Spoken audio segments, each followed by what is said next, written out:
এতিয়া চবতে ইনফ্ৰাষ্ট্ৰাকচাৰবিলাক ডেভেলপ হোৱাৰ কাৰণে তেনেকুৱা ধৰণৰ চিটুৱেশ্যনটো চব জাগাতে হৈছে, অকল অসমত নহয়, অন্য ৰাজ্যবিলাকতো চিটিবিলাকত আজি ফ্লাড হ'বলৈ ধৰিছে। গতিকে সেইটো এটা আমি মানে কেনেকৈ সলিউশ্যনটো হ'ব পাৰে, চবৰে সহযোগ লাগে। ইভেন মইতো আজি আপোনালোককো অনুৰোধ কৰিম, আপোনালোকে যদি কিবা এটা দেখিছে সলিউশ্যনৰ ৰাস্তা, সেইটো এডভাইচ কৰক আৰু সেইমতে বিহিত ব্যৱস্থা আমি ল'বই লাগিব।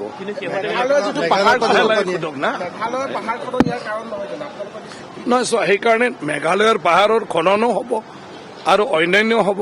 আজি চব ক্ষেত্ৰতে ডেভেলপমেণ্টৰ নামত মানৱ সভ্যতা যেনেকুৱা ধৰণৰ সলনি হৈ গৈ আছে, প্ৰকৃতিৰ লগত সেই বস্তুটো আজি মানে কি কয় সদায় মানে সংঘাত টাইপৰ হৈ আছে চবটোৱে।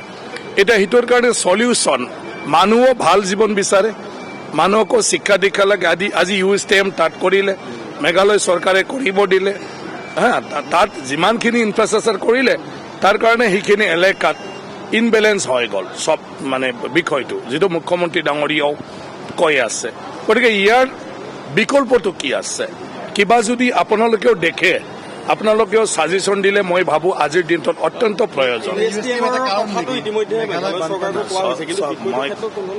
মই কৈ আছোঁ, সকলো চৰকাৰ কৈ থাকিলে নহ'ব, যে চৰকাৰেতো কৰিব, কিন্তু কি কৰিব, এইখিনি জাগাত থকা মানুহখিনিও যদি কিবা এটা সলিউশ্যন দেখিছে, চৰকাৰটো ইনিচিয়েটিভ লৈ আছে।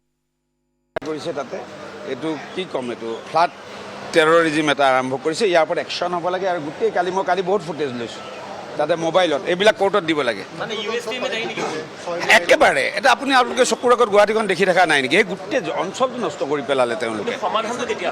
সমাধানটো কোৰ্ট কংগ্ৰেছৰ তেওঁলোকৰ সহোদৰ নহয় জানো?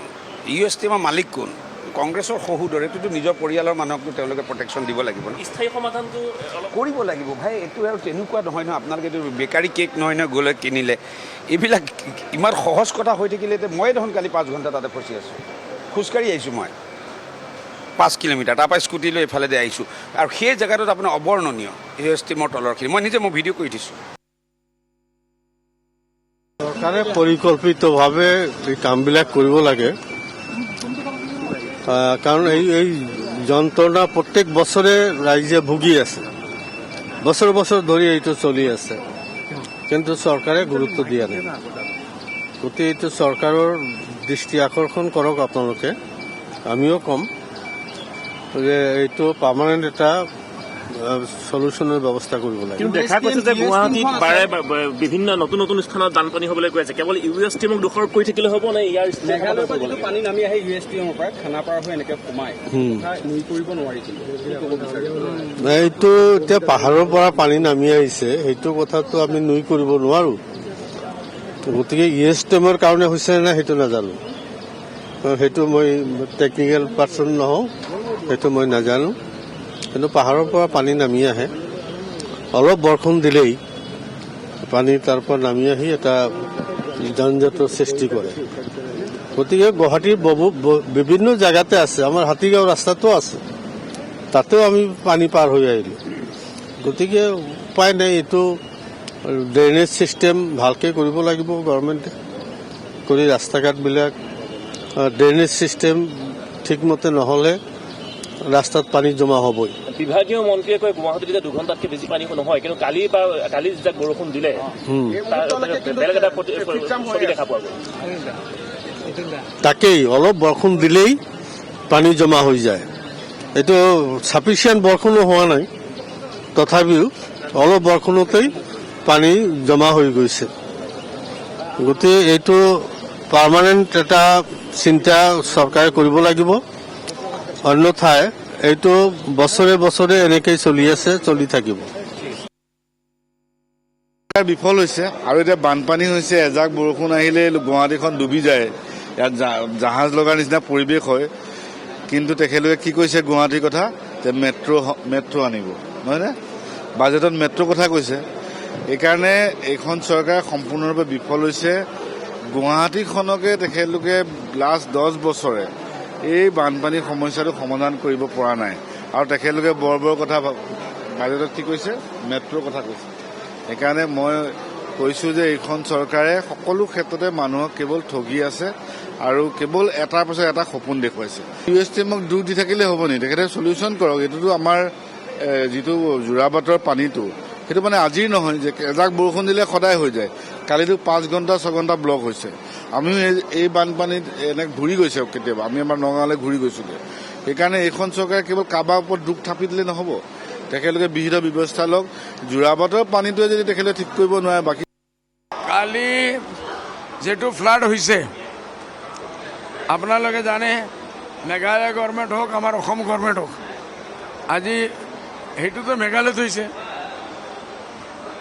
আমাৰ গুৱাহাটীত যেতিয়া বৰষুণ হয় মানুহ কিমান যাব পাৰে নেকি? এই সব বন্ধ হৈ যাতা है। हॉस्पिटल स्कूल कॉलेज, ये गवर्नमेंट का फेलियर है। गवर्नमेंट को इसके ऊपर सोचना पड़ेगा। करोड़ों का बजट है, where this fund is going? This is my question. क्यों टाइम पे काम नहीं हो? চাওক, USTMৰ পানীয়ে যদি আপোনাৰ জলমগ্ন কৰিছে, তেতিয়াহ'লে আজি মই নীতিন গাডকাৰী ডাঙৰীয়ালৈ ইতিমধ্যে এটা মেইল প্ৰেৰণ কৰিছোঁ। এই মেইলটো অকণমান পিছত আপোনালোকৰ হাতত দি দিম। নীতিন গাডকাৰী ডাঙৰীয়াই 4 লেন 6 লেন অভাৰব্ৰিজ ইমানবোৰ দিছে। যদি USTMৰ পানীয়ে এনেকুৱা ব্যৱস্থা কৰিছে, তাৰ এটা চলিউশ্যন কৰিব লাগে। আৰু ইমানবোৰ গুৱাহাটীত অভাৰব্ৰিজ হৈছে USTMৰ ওপৰেদি, মানে আপোনাৰ খানাপাৰাৰ পৰা এই ছাইডত, খানাপাৰাৰ পৰা আপোনাৰ অন্ততঃ আৰু এখন অভাৰব্ৰিজ দি পেলাই প্ৰব্লেমটো চলিউশ্যন যিটো আছে, চলিউশ্যনত তেওঁলোকে কথা পাতক। মই ইতিমধ্যে এটা মেইল তেখেতলৈ প্ৰেৰণ কৰিছোঁ। মেইল অকণমান সময় পিছত আপোনালোকক দি দিম। অভাৰব্ৰিজ যদি হিমন্ত বিশ্ব শৰ্মাই ইমান বনাব পাৰে, তেতিয়া খানাপাৰাত আৰু এখন যদি অভাৰব্ৰিজ দিয়ে, ৰাইজৰ যিটো 8 ঘণ্টা 9 ঘণ্টা হাৰাশাস্তি হৈছে এইটো বন্ধ হ'ব। আৰু পানীটো পাহাৰৰ পৰা তললৈ আহিবই। মোৰ কথাটো হৈছে USTMৰ পানীটো USTM বুলি কৈ থকাটো মাটিত কাৰোবাৰ চকু পৰিছে নেকি, ইহে বৃহৎ এটা মানে কথা যে USTMৰ মাটিটো কাৰোবাৰ চকু পৰিছে নেকি, USTMখন তাৰ পৰা আঁতৰাই সেই মাটি কোনোবাই হস্তগত কৰিব বিচাৰিছে নেকি, ইহে এক বৃহৎ প্ৰশ্ন।